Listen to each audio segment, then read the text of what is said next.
ಮಾಧ್ಯಮಗಳ ಮುಂದೆ ಬಂದರೂ ಸಿಂಹ ತೋರಲಿಲ್ಲ ಯಾಕೆ ಪ್ರತಾಪ? ತಾಯಿ ಚಾಮುಂಡೇಶ್ವರಿ, ಕಾವೇರಿ ತಾಯಿ ಅವ್ರ ತೀರ್ಮಾನಕ್ಕೆ ನಾ ಬಿಟ್ಟಿದ್ದೀನಿ. ಎಲ್ಲವಕ್ಕೂ ದೇವರೇ ಉತ್ತರ ಕೊಡೋದಾದ್ರೆ ಸಂಸದರು ಯಾಕೆ ಬೇಕು? ರಾಜಕೀಯದಲ್ಲಿ ಮುಂದುವರಿಬೇಕೋ ಬೇಡವಾ ಅಂತ ತೀರ್ಮಾನ ಮಾಡ್ತೀವಿ. ಬೆತ್ತಲೆ ಜಗತ್ತಿನಲ್ಲಿ ತಾನೇ ಬೆತ್ತಲಾಗಿ ನಿಂತಿದ್ದಾರಾ ಅಂತೇಳಿ ಕೈ ಕಡಕ್ ಪ್ರಶ್ನೆ.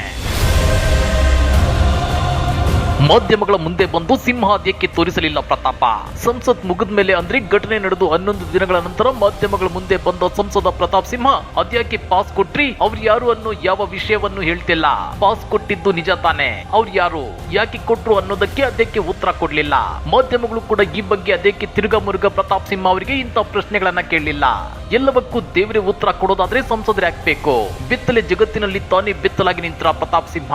ಈ ಬಗ್ಗೆ ರಾಜ್ಯ ಕಾಂಗ್ರೆಸ್ ಕೇಳಿರೋ ಖಡಕ್ ಪ್ರಶ್ನೆಗಳಾದ್ರೂ ಏನ್ ಗೊತ್ತಾ? ಅದನ್ನ ಡೀಟೇಲ್ ಆಗಿ ತೋರಿಸ್ತೀವಿ. ಆದ್ರೆ ಅದಕ್ಕಿಂತ ಮೊದಲು ಹಲೋ ಕನ್ನಡ ಯೂಟ್ಯೂಬ್ ಚಾನಲ್ ಅನ್ನ ಸಬ್ಸ್ಕ್ರೈಬ್ ಮಾಡ್ಕೊಳ್ಳಿ. ಹಾಗೇನೇ ಪಕ್ಕದಲ್ಲಿರೋ ಬೆಲ್ ಬಟನ್ ಅನ್ನು ಪ್ರೆಸ್ ಮಾಡಿ.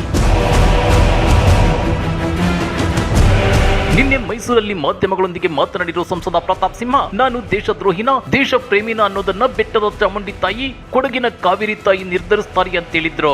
ಈ ಬಗ್ಗೆ ಖಾರವಾಗಿ ಟ್ವೀಟ್ ಮಾಡಿ ರಿಯಾಕ್ಟ್ ಮಾಡಿರೋ ರಾಜ್ಯ ಕಾಂಗ್ರೆಸ್ ಸಂಸದ ಪ್ರತಾಪ್ ಸಿಂಹ ಅವರನ್ನ ಹಿಗ್ಗಾಮುಗ್ಗ ತರಾಟೆಗೆ ತಗೊಂಡಿದೆ. ಹಾಗಾದ್ರೆ ರಾಜ್ಯ ಕಾಂಗ್ರೆಸ್ನ ಆ ಟ್ವೀಟ್ ಗಳೇನಿದೆ ಗೊತ್ತಾ? ಅದನ್ನ ಒಂದೊಂದಾಗಿ ತೋರಿಸ್ತೀವಿ ನೋಡಿ. ಪಾಯಿಂಟ್ ನಂಬರ್ 1, ತಮ್ಮ ತಪ್ಪನ್ನ ದೇವರು ದಿಂಡ್ರ ಮೇಲೆ ಯಾಕೆ ಹೊರಿಸ್ತೀರಾ? ತಾಯಿ ಚಾಮುಂಡೇಶ್ವರಿ, ಕಾವೇರಿ ತಾಯಿ ಅವ್ರ ತೀರ್ಮಾನಕ್ಕೆ ನಾ ಬಿಟ್ಟಿದ್ದೀನಿ. ಬ್ಯಾರಿಕೇಡ್ ವೀರ ಮಿಸ್ಟರ್ ಪ್ರತಾಪ್ ಸಿಂಹ ಅವರೇ, ಅಕ್ರಮಗಳನ್ನೆಸಗಿ ದೇವರ ಹೆಸರಲ್ಲಿ ಇನ್ನೆಷ್ಟು ದಿನ ರಕ್ಷಣೆ ಪಡೆಯುತ್ತೀರಿ? ತಾವು ಹೊಣೆಗಾರಿಕೆಯ ಸ್ಥಾನ ಹೊಂದಿರೋ ಸಂಸತ್ ಸದಸ್ಯ. ಈ ದೇಶದ ಪ್ರಜಾಪ್ರಭುತ್ವ ವ್ಯವಸ್ಥೆಯಲ್ಲಿ ಸಂಸತ್ತಿಗೆ ಪರಮೋಚ್ಚ ಸ್ಥಾನವಿದೆ. ಅಂತಹ ಸಂಸತ್ನಲ್ಲಿ ಮಾಡಿದ ತಪ್ಪಿನ ಬಗ್ಗೆ ಹೇಳಿಕೆ ನೀಡುವುದು ಸಂಸತ್ ಸದಸ್ಯನ ಕರ್ತವ್ಯ. ಅದನ್ನ ಬಿಟ್ಟು ದೇವರಿಗೆ ಗೊತ್ತಿದೆ, ದಿಂಡ್ರಿಗೆ ಗೊತ್ತಿದೆ ಅನ್ನೋದಾದ್ರೆ ಸಂಸತ್ ಇರೋದ್ಯಾಕೆ, ತನಿಖಾ ಸಂಸ್ಥೆಗಳು ಯಾಕೆ ಅಂತೇಳಿ ರಾಜ್ಯ ಕಾಂಗ್ರೆಸ್ ವಾಗ್ದಾಳಿ ನಡೆಸಿದೆ. ನೀವು ಯಾರಿಗೆ ಯಾಕೆ ಪಾಸ್ ಕೊಟ್ಟಿದ್ದೀರಿ ಅನ್ನೋದನ್ನ ಹೇಳೋದು ಬಿಟ್ಟು ದೇವರ ಮೇಲೆ ಹಾಕ್ತಿರೋದು ಎಷ್ಟು ಸರಿ? ಅದೇ ಇಂಥ ಆರೋಪಿ ಸ್ಥಾನದಲ್ಲಿ ಕಾಂಗ್ರೆಸ್ನವರು ನಿಂತಿದ್ರೆ ಸಂಸದ ಪ್ರತಾಪ್ ಸಿಂಹ ಸುಮ್ಮನೆ ಬಿಡ್ತಿದ್ರ? ಪ್ರಶ್ನೆಗಳ ಮೇಲೆ ಪ್ರಶ್ನೆಗಳನ್ನ ಹಾಕಿ ತಮ್ಮ ಪ್ರತಾಪ ತೋರಿಸ್ತಿದ್ರಲ್ವಾ? ಪಾಯಿಂಟ್ ನಂಬರ್ 2, ಸಂಸತ್ನಲ್ಲಿ ಉತ್ತರಿಸೋ ಪ್ರತಾಪ ಯಾಕೆ ತೋರಲಿಲ್ಲ? ಈಗ ನಾನು ಅವ್ರ ತರನೇ ಸಾಯವರೆಗೂ ಪಾಲಿಟಿಕ್ಸ್ ಮಾಡಕ್ ನಾ ಬಂದಿಲ್ಲ. ಸಂಸತ್ ಅಂದ್ರೆ ಪ್ರಜಾಪ್ರಭುತ್ವದ ದೇಗುಲ.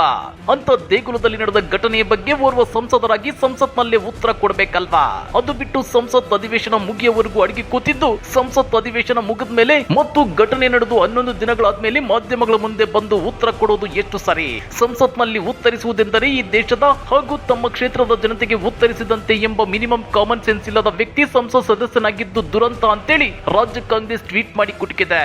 ಅಷ್ಟೇ ಅಲ್ಲ, ಮೈಸೂರು ಕೊಡಗಿನ ಜನತೆ ಇನ್ನೊಮ್ಮೆ ಆ ದುರಂತವನ್ನ ಮರುಕಳಿಸಲು ಬಿಡೋದಿಲ್ಲ.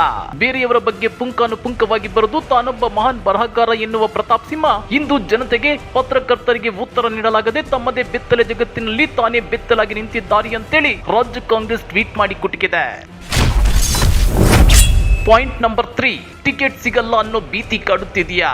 2024 ಏಪ್ರಿಲ್ನಲ್ಲಿ ನಡೆಯುವಂತಹ ಲೋಕಸಭೆ ಚುನಾವಣೆಯಲ್ಲಿ ಮತದಾನದ ಮುಖಾಂತರವಾಗಿ ಅವ್ರ ತೀರ್ಪನ್ನು ನೀಡ್ತಾರೆ.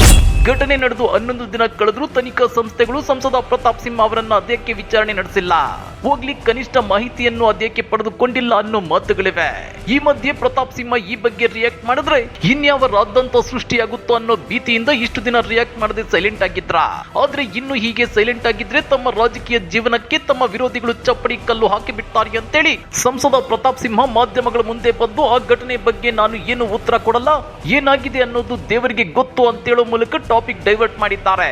ಅಷ್ಟೇ ಅಲ್ಲ, 2024 ಎಲೆಕ್ಷನ್ ಅಲ್ಲಿ ಜನ ನಿರ್ಧರಿಸ್ತಾರೆ ನಾನು ತಪ್ಪು ಮಾಡಿದ್ದೀನಾ ಅಥವಾ ಇಲ್ವಾ ಅಂತೇಳಿ ಅಂತ ಹೇಳೋ ಮೂಲಕ ತಾವು ಮುಂದಿನ ಎಲೆಕ್ಷನ್ ಅಲ್ಲಿ ನಿಲ್ತೀನಿ ಅನ್ನೋ ಮೆಸೇಜ್ ಅನ್ನ ಪಾಸ್ ಮಾಡಿದ್ದಾರೆ. ಪಾಯಿಂಟ್ ನಂಬರ್ 4, ಘಟನೆ ಬಗ್ಗೆ ಅದ್ಯಾಕೆ ಉತ್ತರ ಕೊಡಲ್ಲ? ಡಿಸೆಂಬರ್ 13ರಂದು ಲೋಕಸಭೆಯಲ್ಲಿ ನಡೆದ ಘಟನೆಯಲ್ಲಿ ಅತಿ ಹೆಚ್ಚು ಸದ್ದು ಮಾಡಿದ ಹೆಸರು ಸಂಸದ ಪ್ರತಾಪ್ ಸಿಂಹ ಅವರದ್ದು. ಹೀಗಾಗಿ ಈ ಬಗ್ಗೆ ಜನರಿಗೆ ಉತ್ತರ ಕೊಡಬೇಕಾದ ನೈತಿಕತೆ ಸಂಸದ ಪ್ರತಾಪ್ ಸಿಂಹ ಅವರ ಮೇಲಿದೆ. ಆದ್ರೆ ಅದಕ್ಕೆ ಮಾತ್ರ ಪ್ರತಾಪ್ ಸಿಂಹ ಅದ್ಯಾಕೆ ಉತ್ತರ ಕೊಡಲ್ಲ? ಈ ಬಗ್ಗೆ ಕೆಂಡಕಾರಿರೋ ರಾಜ್ಯ ಕಾಂಗ್ರೆಸ್ ಟ್ವೀಟ್ ಮಾಡಿದೆ.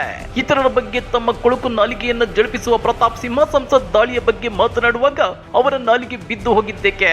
ಜನತೆಗೆ ಉತ್ತರಿಸಬೇಕಾದ ಪ್ರಶ್ನೆಗಳಿಷ್ಟೇ. ಸಂಸತ್ ದಾಳಿಕೋರರಿಗೆ 3 ಬಾರಿ ಪಾಸ್ ನೀಡಿದ್ದೇಕೆ? ದಾಳಿಕೋರರಿಗೂ ಪ್ರತಾಪ್ ಸಿಂಹಗೂ ಇರೋ ಸಂಬಂಧವೇನು? ಪಾಸ್ ನೀಡಿದವರ ಬಗ್ಗೆ ತನಿಖೆ ಮಾಡುತ್ತಿಲ್ಲಬೇಕೆ? ಮಿಸ್ಟರ್ ಪಲಾಯನವಾದಿ ಪ್ರತಾಪ್ ಸಿಂಹ ಈ ಪ್ರಶ್ನೆಗಳಿಗೆ ಉತ್ತರಿಸಿ, ನಿಮ್ಮ ಪ್ರತಾಪ ತೋರಿಸಿ ಅಂತೇಳಿ ತಿರುಗೇಟನ್ನ ಕೊಟ್ಟಿದೆ. ಹಾಗಾದ್ರೆ ಈ ಪ್ರಶ್ನೆಗಳಿಗೆ ಸಂಸದ ಪ್ರತಾಪ್ ಸಿಂಹ ಅದಕ್ಕೆ ಉತ್ತರ ಕೊಟ್ಟಿಲ್ಲ. ಈ ಪ್ರಶ್ನೆಗಳಿಗೆ ಉತ್ತರ ಕೊಡದೆ ಪಲಾಯನ ಮಾಡ್ತಿರೋ ಪಲಾಯನವಾದಿ ಪ್ರತಾಪ್ ಸಿಂಹ ಅವರಿಗೆ ಬಿಜೆಪಿ ಹೈಕಮಾಂಡ್ ಮತ್ತೆ ಎಂಪಿ ಟಿಕೆಟ್ ಕೊಡುತ್ತಾ? ಕೊಟ್ರೆ ಪ್ರತಾಪ್ ಸಿಂಹ ಮತ್ತೆ ಗೆದ್ದು ಬರ್ತಾರಾ? ಅದು ನಿಜಕ್ಕೂ ಸಾಧ್ಯವಾಗುತ್ತಾ? ಕಮೆಂಟ್ ಮಾಡಿ, ವಿಡಿಯೋ ಲೈಕ್ ಮಾಡಿ, ಶೇರ್ ಮಾಡಿ. ಇಂಥ ಮತ್ತಷ್ಟು ರೋಚಕ ರಾಜಕೀಯ ಸುದ್ದಿಗಳನ್ನ ಮಿಸ್ ಮಾಡದೆ ನೋಡಬೇಕು ಅಂದ್ರೆ ಕನ್ನಡ ಯೂಟ್ಯೂಬ್ ಚಾನಲ್